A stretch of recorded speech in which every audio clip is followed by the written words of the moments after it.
All right, everyone, welcome back to the Fighter Heart podcast. I'm sitting here with Aspen Baxter right now. Thanks for joining us. Thank you for having me. Yeah, so we'd love for you to just, get right into it. We like to go straight into it and give us a little bit of your background, who you are, and then go straight into your Fighter Heart story. Awesome. My name is Aspen.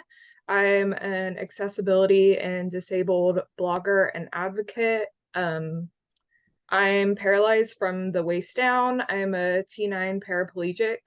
Um, my story kind of started off when I was in a mental health facility after experiencing a harsh trauma. I went in to ask for help and I left paralyzed. I'm medication injured. A doctor forced a medication on me that I was allergic to. The first time I had the medication, it paralyzed me for about 48 hours. And after that, I was able to learn to rewalk. It was still really shaky and off, but a few weeks later, I was still in the mental health facility, and the doctor told me that I needed to try a lower dose. And I was like, I don't think that's a good idea. Like, you marked it on my chart as an allergy. Um, and he was like, this is what you have to do. And so I took it, and all of a sudden, my body went numb, tingly. I told the doctors, like, I need to lay down. I don't feel right. Like And instantly right away.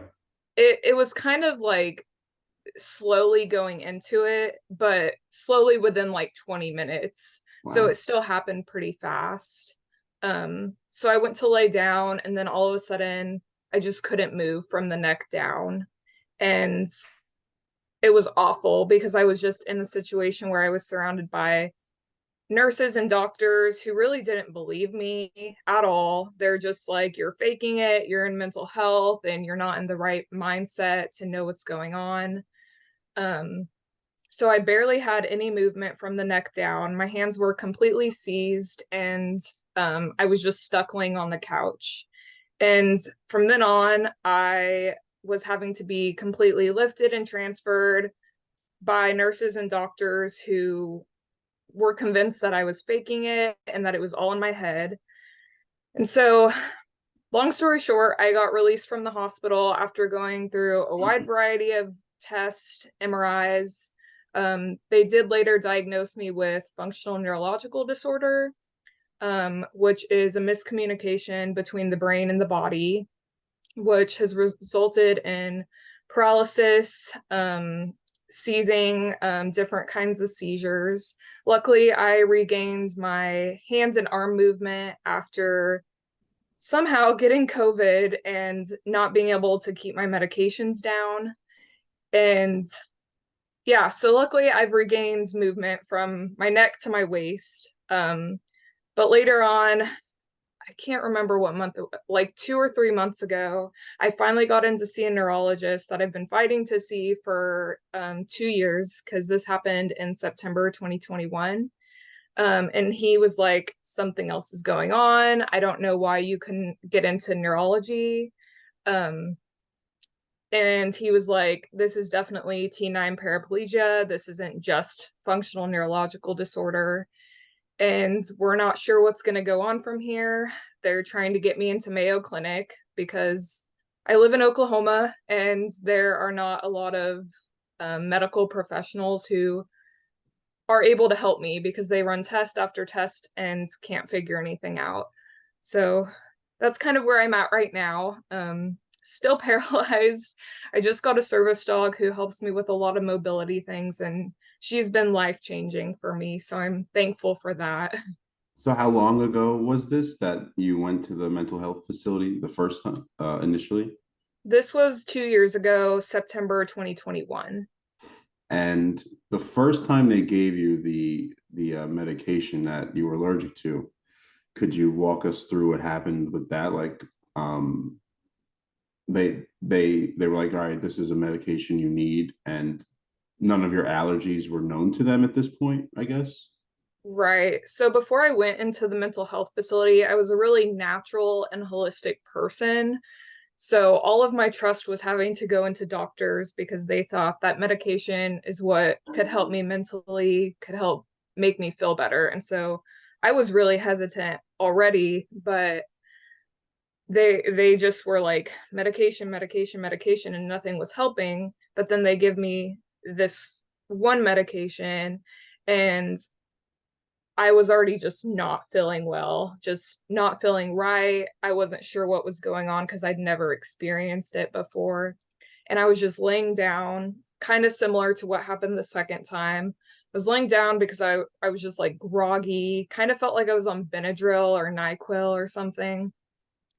And I was just like, I couldn't move. Then it was still just from the waist down. I still had feeling, but I was just tingly and couldn't walk or move. And so they were willing to get me a wheelchair at that point.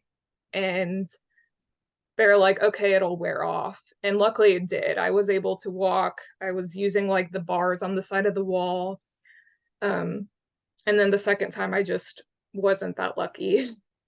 So how does it work? Is it like you get the is it like an injection or It was a pill. no? So you take the pill and then it's like, all right, my legs still work, my legs still work. Then like as time goes on, they slowly you can move them less and less. Right. Yeah, that's crazy. Is this something you can, sue them for? I hope. Yeah, that's one of the questions that gets asked the most. So, what happened was I got out of the hospital.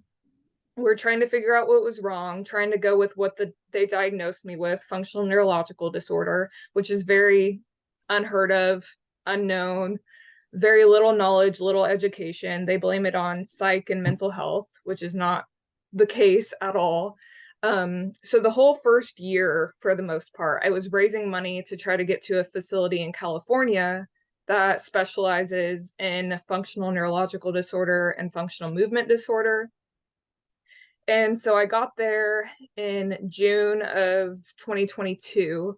And by the time I got back, I was there a whole month. Um, the hospital, I didn't know this at the time, had a 1 year statute of limitations.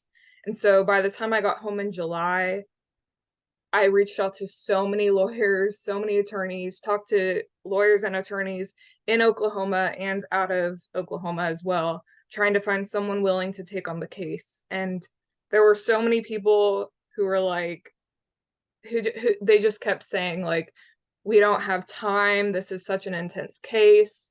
There's so many, like, it's so hard to just get information from mental health facilities because it's all so private. And just with the little time between July and September 21st, which is when I was paralyzed, they're like, it's just not possible. And even still now, I have like attorneys like, why aren't you fighting for this? And I really can't because that hospital has that 1 year statute of limitations.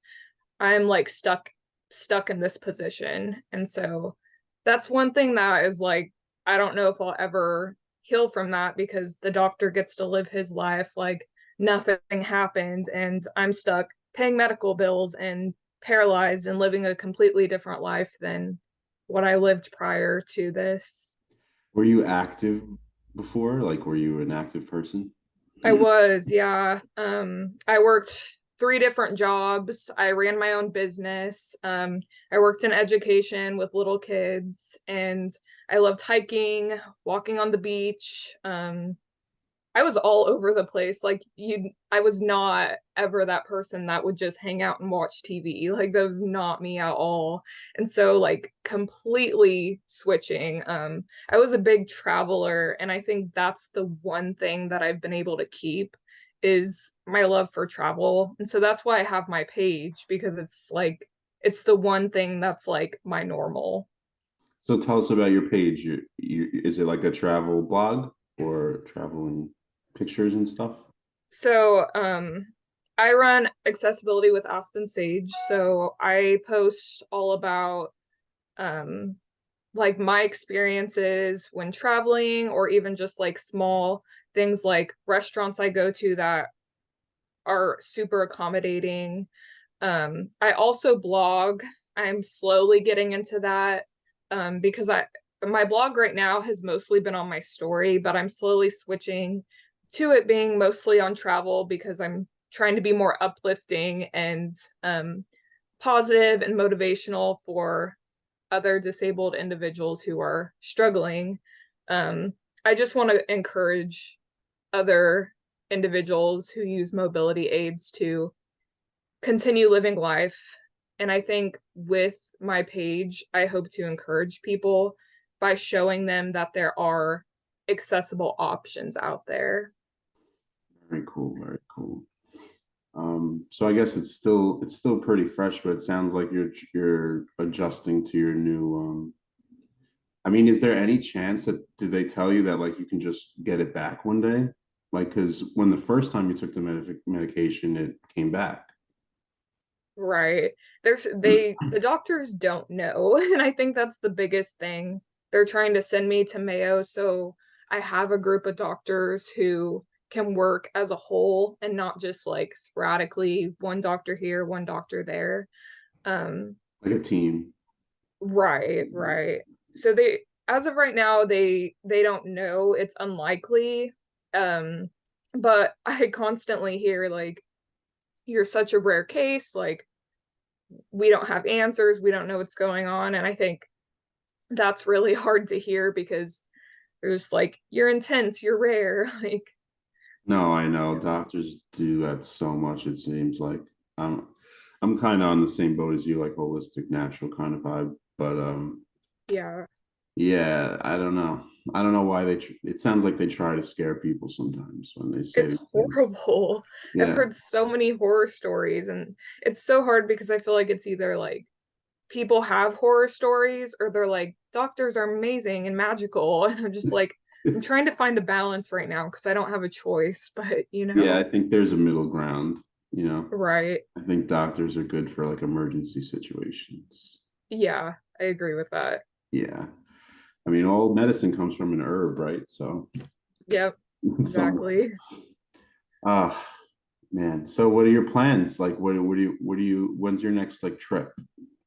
Did you travel? Um, So as of right now, I have like a 2 day, 3 day trip. I'm just going to stay at the Gaylord Texan in the Dallas area. It's just like a fancy hotel that I'm hoping to do share more on accessibility there. While I'm there, I'll be going to the Abilities Expo to hopefully meet a bunch of other individuals who are disabled, get to know them, hear their stories. Yeah, My next, have you made more friends through this in any way? Like, I have not so much in person because it's especially in Oklahoma for some reason there aren't like big group activities like you can get involved in.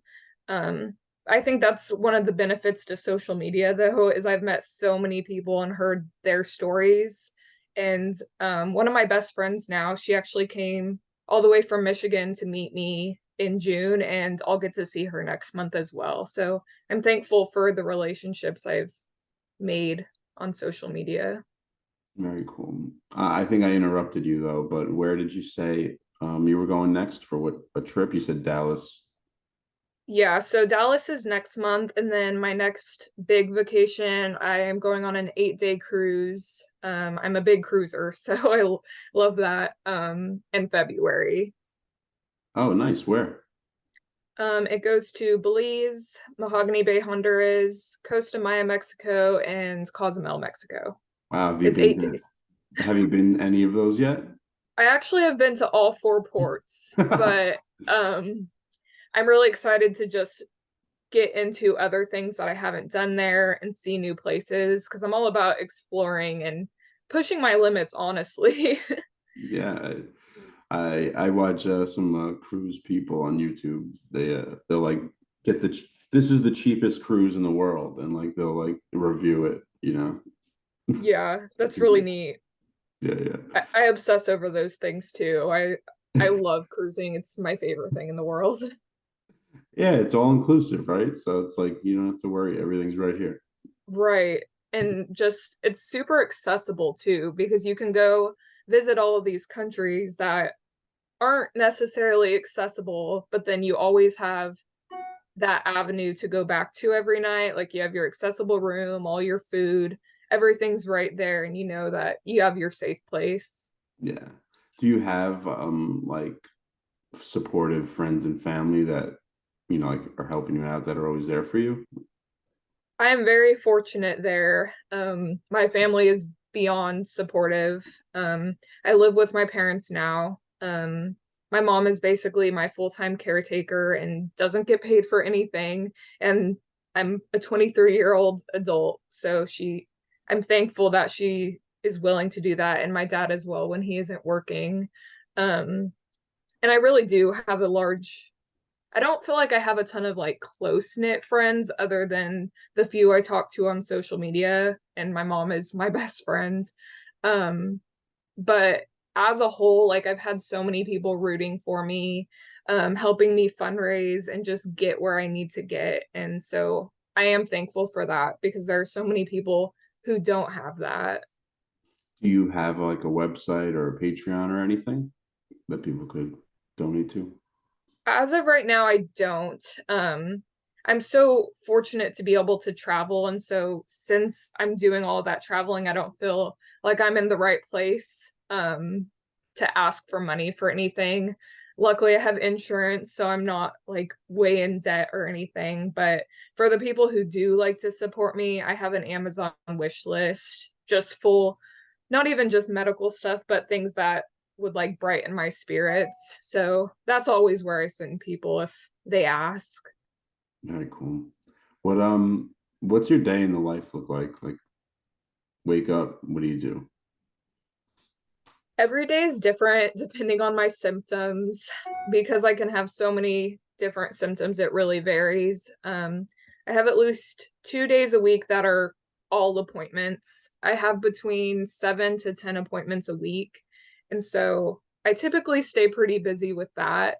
Um, on days I'm at home, I typically like stay in bed way too long, do a lot of resting because my body needs it and I'm chronically ill and sick all the time. Um, I Like try to what? Are you do are you like nauseous at all or like what do you mean sick all the time? nausea, pain, migraines, fatigue. My my body can just seize, and so seizures can limit me to sometimes I'll lose my ability to speak. I can revert back to being paralyzed from the neck down. um Sorry, I blank out. um it's a wide variety of just different symptoms. Pain is a big one that limits me. Just being in my chair sometimes is like just too much. So I'm stuck in bed. I'll try to read poetry if I can. Sometimes I'll watch TV, but then at the same time, lights are a big trigger of mine. So um, Like for seizures? seizures, migraines, um, Yeah. mostly those two. Do you use like CBD or anything like that? I do. I've tried CBD and THC both. A lot for pain just because the holistic type thing. I try to do whatever works, and I am on medication. I'm trying to get off of those. It's so hard. I don't think people understand. Like I'm medication injured, but I'm still like trying to rely on these doctors to help me because I Yeah. went from being a physically healthy person to now. And then I use essential oils like Epsom salts, and then I try to eat fairly healthy just to try and do what I can. Yeah, yeah, of course. Big part of it is how is what you eat, right? Definitely. Oof. So what do you have any I know it's still fresh and new, but do you have any advice? I mean, you're still in the thick of it, but do you have any advice for someone who, found themselves in the same situation? They got a medication that they shouldn't have gotten, and they're in the same boat as you.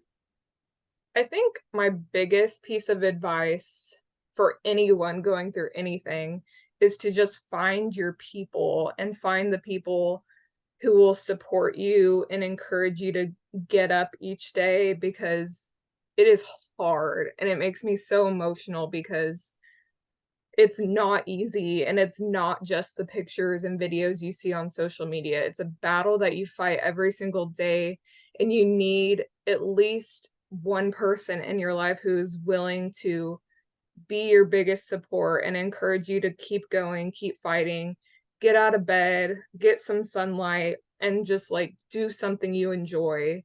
And that's another thing, like find that one thing that brings you joy. And I think travel is that for me. Like I have to have a trip planned or else I'm just living for doctor's appointments. And who wants to do that? It's not me. What is happening? Sorry, you said you have 7 appointments a day sometimes. Like, what are they doing at these appointments? Like, are they running tests or they're like, I know when I used to go to the doctors, they'd be like, it was basically you go to the doctor and they're like, all right, you have to go to a different doctor that like Right. this. Like, that is that kind of the same boat, just next level? Typically, yeah, a lot of them, they're like, oh, we have to refer you to a specialist. And then you Yeah. get to a specialist and they're like, oh, you need to see this specialist. But Yeah. um, I'm also in trauma therapy. I have counseling therapy twice a week because I have PTSD, medical trauma, but also trauma from before all of this.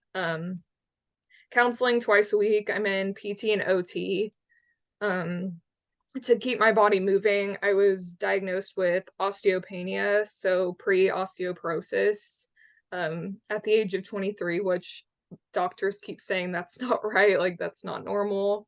And then ankylosing spondylitis, which is the fusing of my bones. And so we're basically trying to keep me in PT and OT or working with a personal trainer just to keep my body moving. Um, and then I still see like primary care, which is kind of pointless, but he sends me to the specialists I need. Psychiatry, neurology, rheumatology, like it varies every week, but it's a lot. Are you starting to trust the doctors a little more now?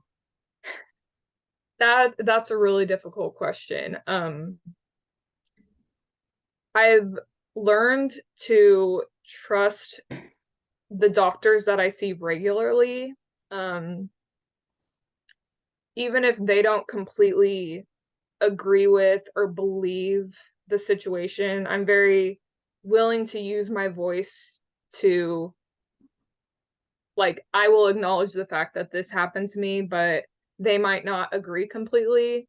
Um, but I do have to put some trust in them to be seeing them 1 to 2 times a week because like that's a big part of my life and it's not normal. Um, it is still really hard every time I go into an appointment that's with a new specialist. I It's hard to have the positive mindset because you don't know whether to go in positive and then figure it out if you're disappointed, or whether to go in with low expectations and then just be really excited or relieved if things actually go right, which it's hard to find the balance. Yeah, I know. I can imagine. It's like it's a little weird. Yeah. I mean, I wish you the best. I mean, when do you have an appointment today after this? Luckily not today. I have two tomorrow. Um, I Yeah, typically try to schedule anything extra on days I don't have appointments just because they are so debilitating and exhausting. And usually by the time I get home, I'm just like ready to crash and have no motivation to do anything on those days. yeah, I could imagine. All right, well, Aspen, thank you so much for taking the time and sharing your story. What are some social medias that people could follow you on? So I have Accessibility with Aspen Sage on Instagram. I am also on Facebook, TikTok. Um, Gosh, I just blanked out. Instagram. Face Facebook, Instagram. Those are probably my two biggest platforms. All right, cool. So we'll give it a follow. We'll follow your journey, and Thank you so I much. hope it gets a lot better. I mean, I hope somehow you could get a lawsuit or something. I mean, you deserve it. It's really crazy what happened. I really appreciate that, and I appreciate you taking the time to listen. Oh, of course, of course. Thanks again, and we'll talk to you soon. Awesome. Thank you so much. Thank you for listening, everyone. Have a great day, and we'll talk to you next time on the Fighter Heart podcast.